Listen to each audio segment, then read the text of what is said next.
nous prenons les critères de façon théorique donc, de la démocratie, le Bénin respecte ces critères-là, c'est-à-dire quoi? C'est-à-dire la liberté.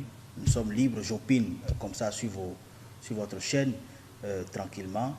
Et après, j'ai le droit de vote, donc je participe, n'est-ce pas, à la gestion de la cité. J'ai un certain nombre de garanties quand même au sein donc, de cette démocratie. Et donc, je puis me dire que depuis 1990, où nous avons opté pour cette option, eh bien, ça suit son petit bonhomme de chemin.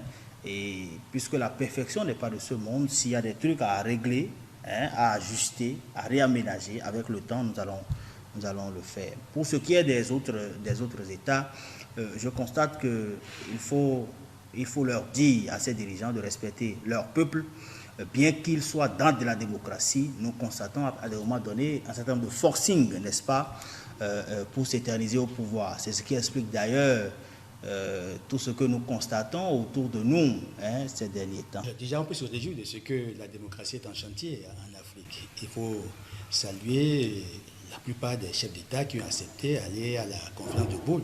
C'est qu'en 1990, c'est à la faveur de cette conférence que la démocratie a été mise en chantier. Et puis, je crois qu'elle connaît des fortunes diverses.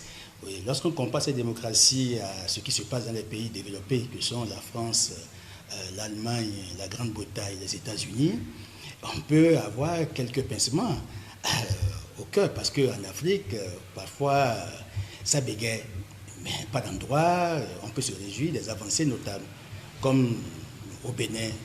Vous pouvez vous réjouir de ce que, depuis 1990, à la faveur de la conférence des forces vives, le Bénin, évidemment, a innové.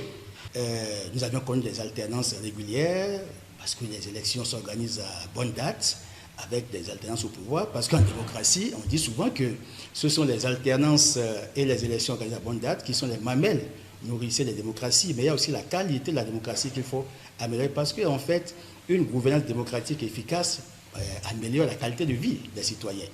Et on peut constater depuis un moment qu'après 3 décennies d'expérience démocratique, il n'y a pas d'endroit dans certains pays, comme au Bénin, au Sénégal, en Côte d'Ivoire, quelques avancées notables.